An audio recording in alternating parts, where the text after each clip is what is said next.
Fala, galera. Testando o som aqui. Essa é uma gravação teste. Hoje a gente está falando aí dos aspectos biomecânicos do agachamento. Esse é um seminário que vai abordar aí as diferentes técnicas de agachamento, a ativação eletromiográfica e muscular, né, de cada movimento. A gente vai abordar aí posições de pé, né, que é o stance, a posição da carga, a profundidade do agachamento e vamos trazer algumas referências bibliográficas, né, relacionadas a esses aspectos. De cara, a gente pode já trazer na prática os conhecimentos que a gente vai adquirir aqui hoje para os nossos alunos a nível de prescrição de exercício, respeitando a individualidade, a necessidade de cada aluno, né? Respeitando aí, então, às vezes, uma limitação por lesão, ou de repente encontrando a melhor abordagem para trazer esse aluno do nível iniciante ao nível avançado no, no aspecto atlético, tá? Então, com base em evidências que a gente vai buscar trazer essas reflexões aí e espero que vocês gostem e possam tirar o melhor proveito possível desse conhecimento. Então, o que é o agachamento?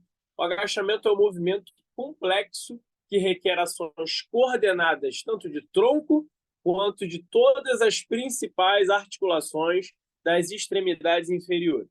Então, o agachamento ele não é só um exercício para o treino de perna, mas é um exercício que provê treinamento para todas as extremidades inferiores, inclusive ações coordenadas do tronco, né? E em casos mais complexos, como arranco e arremesso, em que ainda existe a predominância do agachamento, enfim, você vai ver também ações coordenativas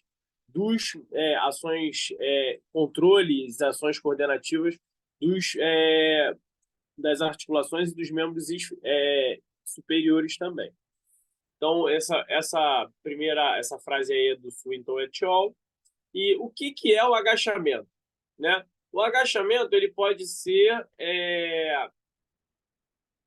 característico de diversas formas, e em especial aí em dois diferentes esportes, o levantamento de peso olímpico e o levantamento de peso básico, a direção da carga, a direção da carga e a, o posicionamento do corpo em relação ao movimento é bem diferente. Então, existe o agachamento básico, que ele é dominante de quadril, que é aí na imagem à direita, e o agachamento de levantamento de peso olímpico, que ele é dominante de joelho. Então, o que é a dominância de um movimento? Né? É o grau em que a dominância acontece na articulação em que existe maior grau de flexão e extensão, ou maior grau de movimento. Né? Então, ali à esquerda, você vai ver um agachamento com maior grau de flexão e extensão de joelho. O tronco do cara está reto e não tem ali o grau de flexão e extensão de tronco, ele é praticamente nulo em comparação ao grau de flexão e extensão de joelho. Então, assim, tá claro para a gente aqui, ó, que esse agachamento ele é dominante de joelho. Quando a gente fala do agachamento básico, por vários motivos, né, inclusive a especificidade do esporte, em especial a especificidade do esporte, à direita aqui, o cara ele quebra a paralela do agachamento, que é o regulamento do esporte, para validar o movimento. Ele faz uma flexão e extensão majoritariamente do tronco e do quadril para carregar a maior carga possível. Né? Tudo isso é importante demais relacionar com o centro de gravidade, o centro de massa desse indivíduo. O objetivo é sempre manter esse centro de massa estável em linha reta, fazendo um grau de 90 graus, fazendo uma inclinação zero, ou seja, 90 graus para com o solo, paralelo, perpendicular ao solo, para que haja uma otimização, maior estabilidade aí da coluna. Então vamos lá. O Boyle, aí, o Michael Boyle, ele traz que o agachamento e deslocamento é um movimento que o corpo há um deslocamento importante do joelho, mas esse aí é a dominância de joelho. Existe também o agachamento dominante de quadril, tá bom? Então aqui os nossos planos e eixos, né? O agachamento ele é um movimento que utiliza vários planos e eixos, exceto o plano transverso, né?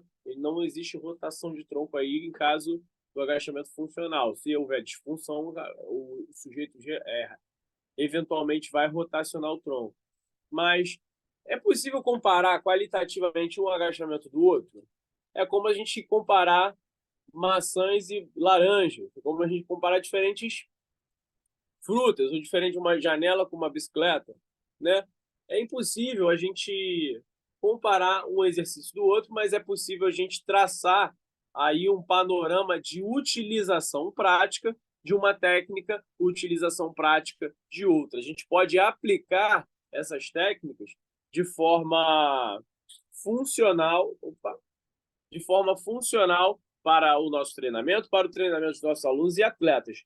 Depende aí somente da especificidade de cada um, né? Beleza. Então, qual squat, qual agachamento e para quem, né? Será que a Barbie faz o mesmo agachamento da Ana Rosa Castelã, ali, brasileira, multicampeã mundial, recordista e etc? Será que o seu aluno de academia ele se enquadra nesse perfil aí de treinamento de alta performance? Será que ele vai usar a mesma técnica? Será que o treino vai ser da mesma intensidade? Será que a gente vai usar a mesma série?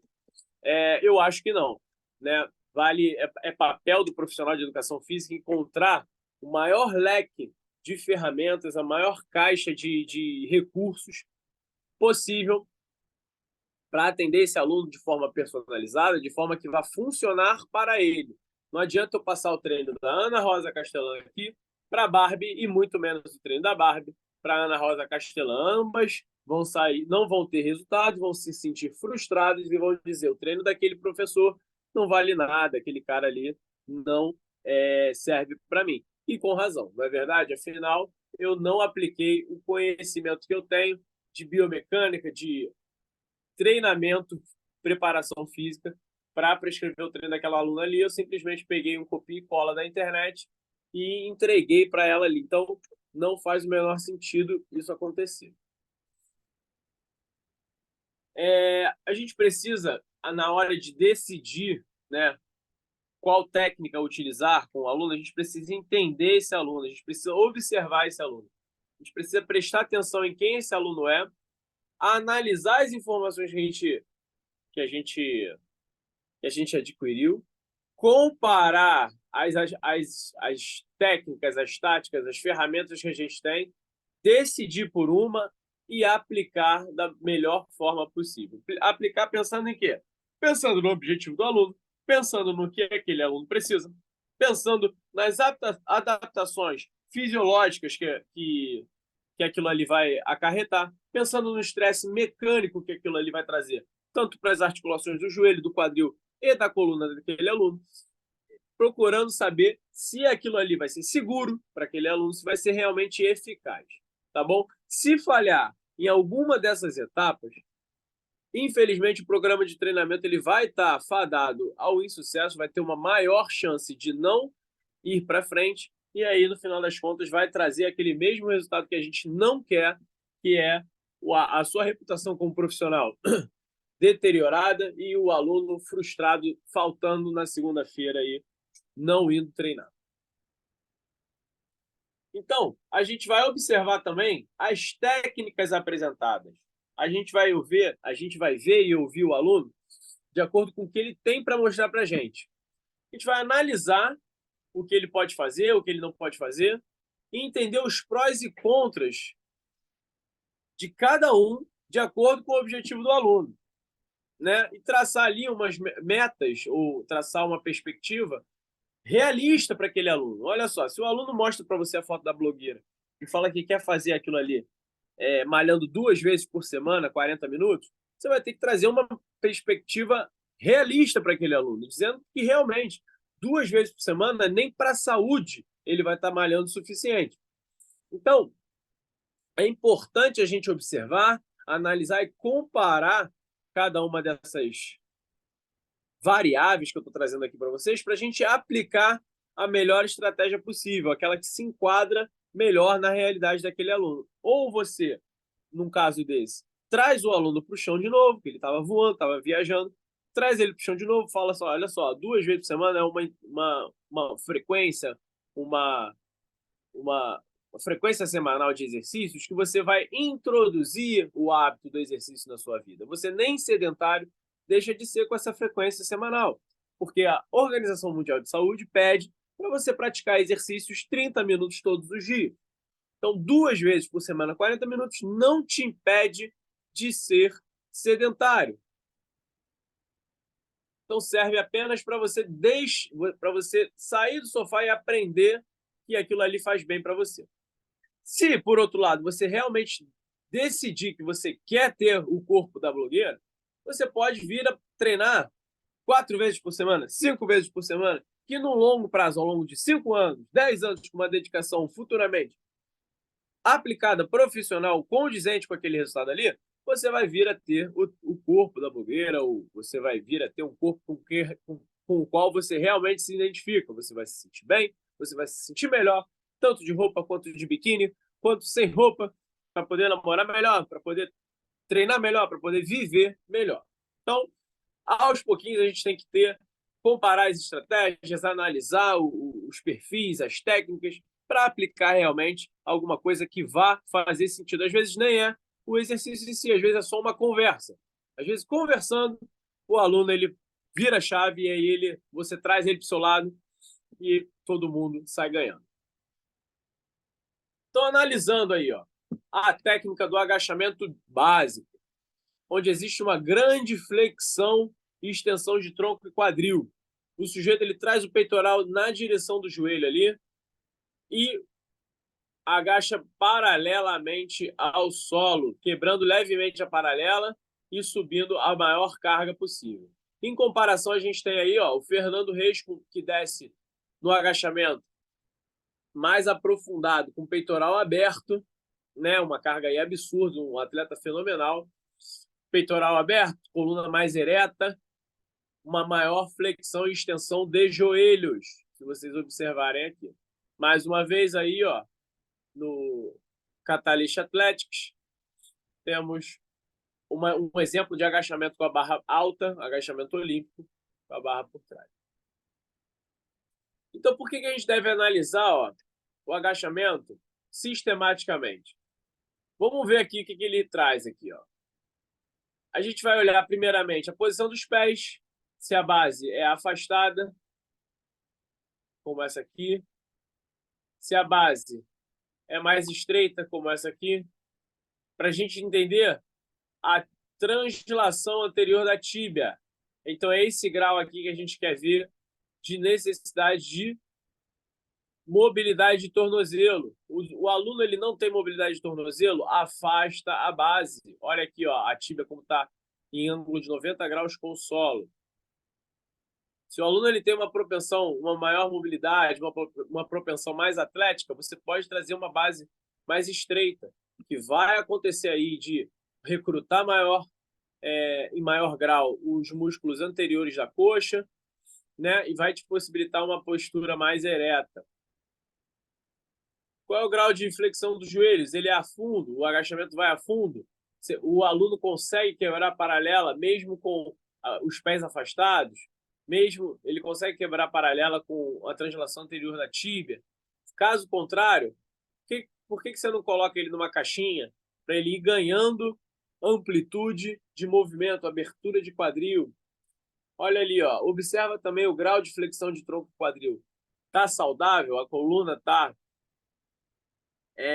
mantendo as curvaturas fisiológicas, os discos ali, os vetores de força eles estão saudáveis, estão seguros para a prática do agachamento, em especial com a carga proposta. A posição da barra nas costas, então tem a posição da barra alta, que vai denotar aí um agachamento mais parecido com o agachamento A, ou agachamento olímpico. E tem a opção da barra baixa, que vai trazer aí uma opção de um agachamento mais básico, um agachamento mais de powerlift.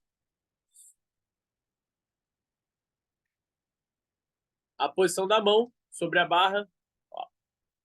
Geralmente a mão ela tende a ser mais justa, mais próxima no agachamento olímpico e mais afastada no agachamento básico. Mas isso aí é de acordo com a número 1, mobilidade de ombro do indivíduo, número 2, proporções corporais. Esses indivíduos de peso básico aqui, geralmente eles são maiores, são mais altos, mais pesados, em comparação aos atletas de levantamento olímpico. Então, muitas vezes isso acontece. O atleta de levantamento olímpico também precisa, é inerente ao treinamento dele, um grande grau de mobilidade articular nas articulações do punho, do ombro. Então, ele tende a ter maior facilidade, no caso aqui, por exemplo, do Fernando Reis, tende a ter maior facilidade de posicionar os braços livremente na barra, se é afastado, se é próximo. A pegada justa aqui, próxima aos ombros da barra, também traz um maior grau de estabilidade escapular, facilita a abertura do peitoral, ativa mais as escápulas, os eretores de espinha, o indivíduo tende a ficar mais estável, aumenta o grau de estabilidade da coluna, tá bom? E a posição da cabeça, se vocês observarem, os indivíduos estão sempre olhando para frente no levantamento com a barra, olhando ligeiramente abaixo e à frente no levantamento básico. Então, vamos olhar agora o setup do agachamento. Tá? Posição da barra, então, a gente tem a posição de barra alta e posição de barra baixa. E também tem, no caso dos agachamentos olímpicos, a gente tem as opções de barra pela frente. Esses posicionamentos de barra, eles foram primeiramente estudados pelo Scamilla e, em seguida, vários outros estudiosos foram verificar a repercussão da posição da carga na ativação muscular. O Brad Schoenfeld e o Hartmann também verificaram. Os artigos eles estão aí na nossa pasta. Então, a posição da barra ela vai implicar diretamente na posição do tronco, a relação de ativação muscular dos movimentos, o grau de translação anterior da tíbia e o nível de flexão e extensão de quadril e joelho. Beleza? Então, a gente tem 3 posições aqui, a barra pela frente, barra alta por trás, barra baixa por trás. Tá bom? A barra por trás, ela fica ligeiramente na linha do acrômio, a barra baixa por trás. A barra alta por trás fica na posição dos trapézios, não podendo, então, colidir ou impactar as vértebras cervicais. Então, a gente tem aí o acrômio, onde é que fica, é aquele ossinho, aquele protuberante da articulação do ombro. E o front squat está trazendo aqui importantes colocações sobre o front squat. Ele gera menos força de compressão no joelho, menor estresse lombar, sem reduzir a ação do quadríceps e tríceps posteriores de coxa. Ele é útil para lesões de menisco e ligamentos, por exemplo. Então, o front squat é esse movimento aqui em que existe um grande grau de flexão de joelho, flexão e extensão de joelho, menor grau de flexão e extensão de quadril e tronco. Existe uma maior translação anterior da tíbia, exige um grande grau de mobilidade de tornozelo, mobilidade de ombro e mobilidade de punho.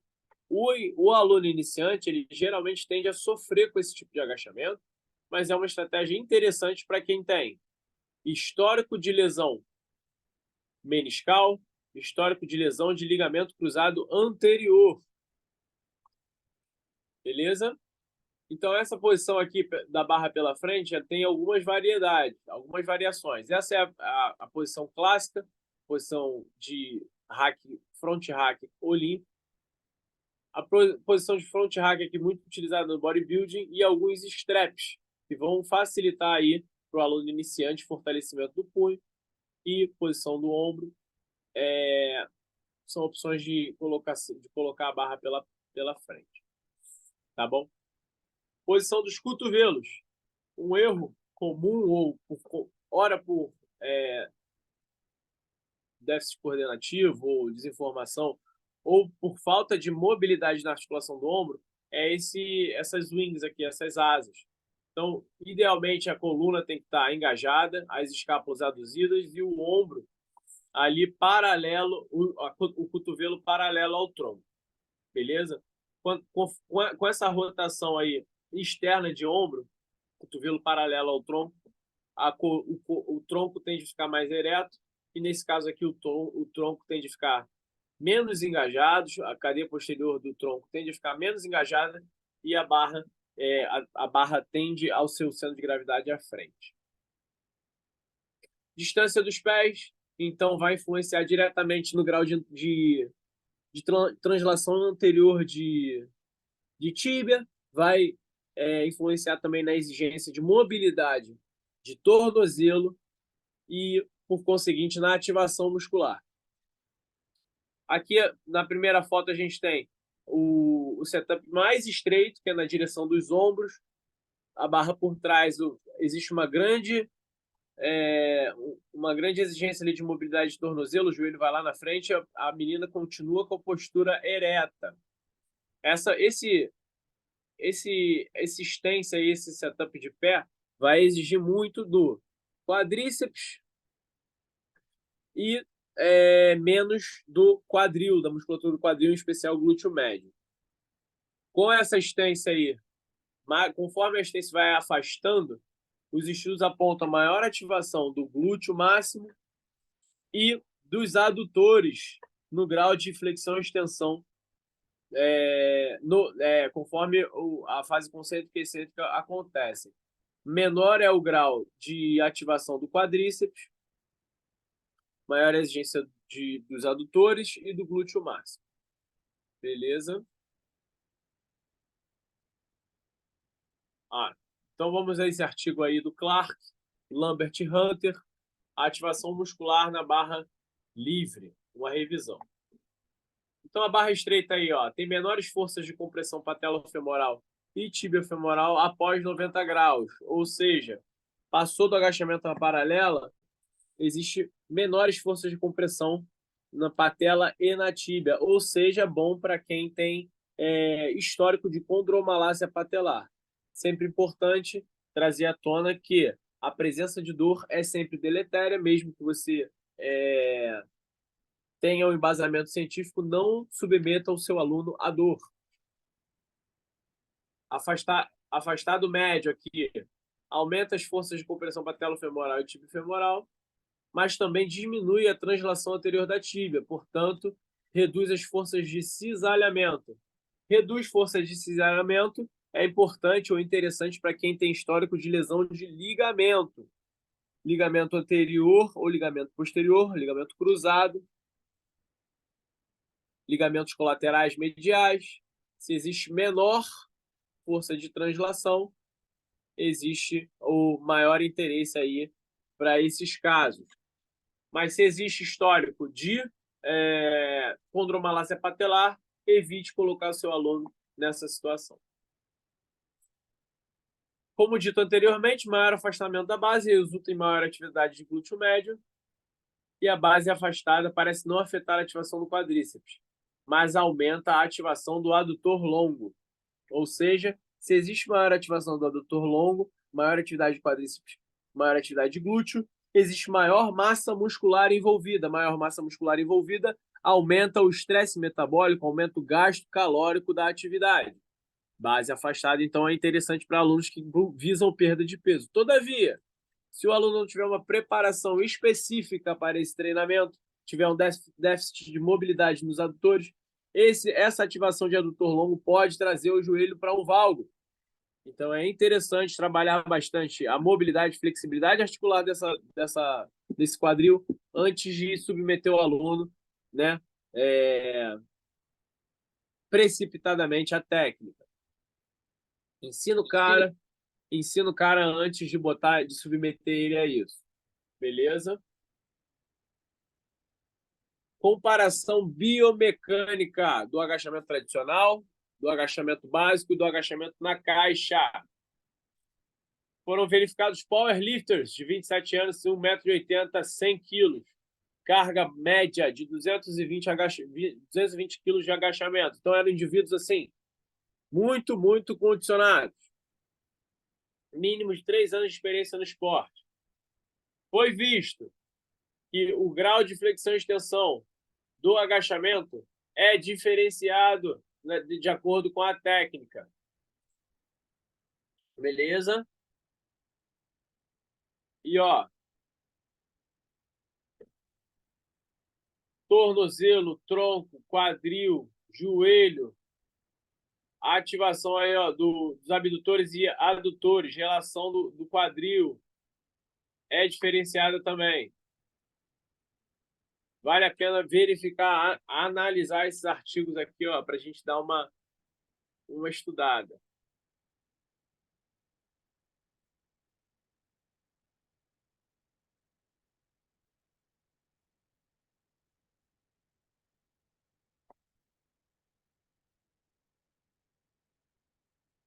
Beleza. Olha aqui, ó, que interessante. Esse aqui é o agachamento tradicional, tá? Ou seja, o agachamento olímpico. Não dá para saber se esse agachamento ele foi feito com a barra ou não. Mas observa aqui, ó, o ângulo de flexão e extensão do joelho. O joelho está aqui, bolinha. No agachamento de powerlifting, o joelho está aqui, bolinha. Ele está abaixo do quadril.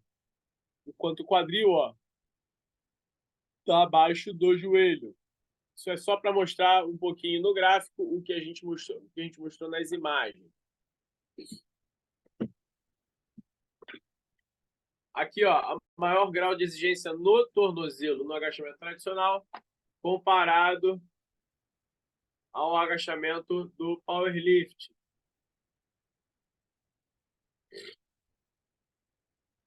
Tornozelo e dorso. Tornozelo e dorso.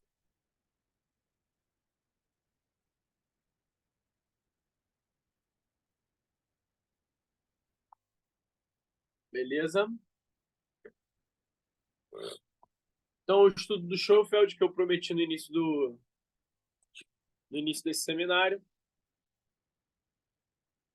ele verifica aí os agachamentos, principalmente o olímpico e o lombar, que é o básico, e traz alguns achados aí, ó. Como dito antes, ó, no olímpico exige mais do quadríceps, extensores de joelho, menores forças de compressão patelofemoral. E tem maior transferência para os movimentos olímpicos, arranco e arremesso. O pé é mais afastado no agachamento básico, exige menor força nos flexores. Tá acabando. Maior torque nos extensores de quadril, ou seja, o glúteo, e menores forças de cinzeramento. Isso aí a gente já falou antes também. Tem as referências dele aqui. Então, algumas imagens aí, ó, de agachamento olímpico pela frente. Olha a posição do joelho desse cara aqui, ó. Interessantíssimo. Olha a distância aqui, ó, do côndilo posterior, do menisco, por exemplo. Imagina o menisco desse cara aqui como não está estressado, né? Isso aí a gente pode falar não sei se eu falo aqui, mas é interessante trazer. O menisco, por exemplo, se você olhar aqui, pode ver que ele pode estar em alto grau de estresse, né? Mas já foi visto não foi pelo Schoenfeld, foi pelo Hartmann. Foi visto pelo Hartmann em um estudo que as estruturas passivas, meniscos, ligamentos, são adaptáveis de acordo com a carga e tempo de treinamento. Ou seja, o indivíduo que que agacha dessa forma aqui tem um estresse enorme no menisco, mas o menisco dele está adaptado para isso. Beleza? Os meniscos e os tecidos passivos eles sofrem adaptações metabólicas, hormonais, enfim, estruturais, hormonais eu não sei, mas estruturais com certeza, para suportar essas cargas aí, que são muito acima do peso corporal. Tá bom? Então, ó, a diferença de um agachamento para outro, a limitação de um não pode não ser a mesma da outra, e aí a gente volta para a pergunta, agachamento para quem? Né? O agachamento da Barbie, com certeza agora, vai ser diferente do da Ana Castelã, e a gente vai ensinar, observar e corrigir cada um deles. Né? Vamos botar na prática aí esse ensinamento do agachamento. Tá? Então a gente vai botar aqui, ó, hoje no nosso seminário de autoridade e agachamento, uma proposta para verificar os déficits funcionais do agachamento. Então a gente tem aqui, ó, visto de frente, visto de trás, visto de lado. A gente vai pedir para o aluno fazer 10 repetições 3 vezes. A gente vai verificar aí de frente, de lado, de costas, em diferentes domínios. Então a gente vai dominar pelo tronco e pelos membros superiores, domínio do quadril e membros inferiores e o domínio dos movimentos, avaliar dinamicamente. A gente vai verificar, então, ó, a posição da cabeça, a posição da coluna torácica e a posição do tronco. Agora a gente já sabe executar essa avaliação aí corretamente. A gente vai verificar aí a estabilidade do quadril, hip position, a estabilidade do joelho no plano frontal e a progressão angular da tíbia, a translação anterior da tíbia. Essa tíbia ela tem que estar paralela com o tronco. Houve uma discrepância aí, tem alguma coisa errada. A posição dos pés integralmente no solo o tempo todo. A fase descendente, que existe uma movimentação do quadril, uma empinadinha de bunda, jogando o bumbum para trás e descendo bem retinho. A profundidade, que ele desce paralela ou além. E a subida, em que o tronco e o quadril eles estendem de forma gradual e em conjunto. E estratégia, então, na prática, que a gente vai pegar a nossa planilha ali de avaliação do agachamento, vai pedir para o indivíduo fazer 10 repetições calmamente e vai olhar cada um desses pontos aqui. Houve um errinho, a gente vai marcar e depois a gente vai trazer um panorama para ele, explicar para ele o que pode estar acontecendo. Tá bom? E aí, aqui nesse artigo, muito legal, é uma progressão de ensino do agachamento. Tem diferentes técnicas. Ensinar o agachamento com a plate em cima da cabeça, depois ensinar o agachamento com a barra por cima da cabeça, o agachamento frente e o agachamento costas. Tá? Isso aí é bem interessante. Aqui ele mostra para a gente técnicas para ensinar a pessoa a corrigir os exercícios.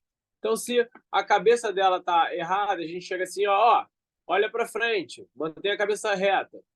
Se a posição do tronco está errada, a gente fala, ó, junta os ombros, lá atrás das costas, junta as escápulas. Posição do tronco. A posição do tronco está abaixo, ele fala assim, aponta o seu umbigo para frente. Posição do quadril. Bota o quadril juntinho, aperta a bunda, alguma coisa desse sentido aqui.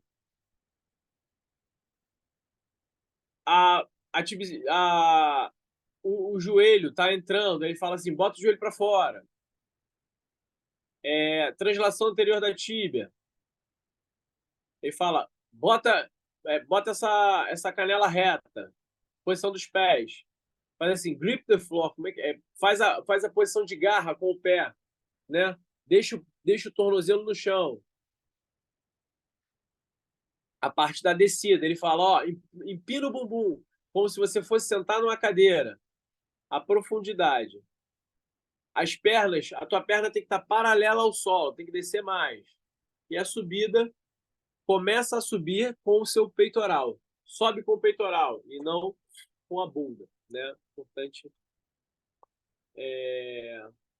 importante aqui é você ter uma caixinha de verbos para trazer para o teu aluno a correção que você deseja, né?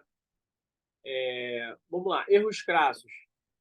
A barra em cima da cervical, a barra torta, o tornozelo saindo do chão, não quebrar a paralela, joelho para dentro, o tronco ir à frente, ó, e a barra sair do eixo do centro de gravidade, guardar ou tirar a barra com apenas uma perna, o hack, o ajuste do hack incorreto, ou seja, muito alto, e os pés aí quebrando em pronação ou supinação.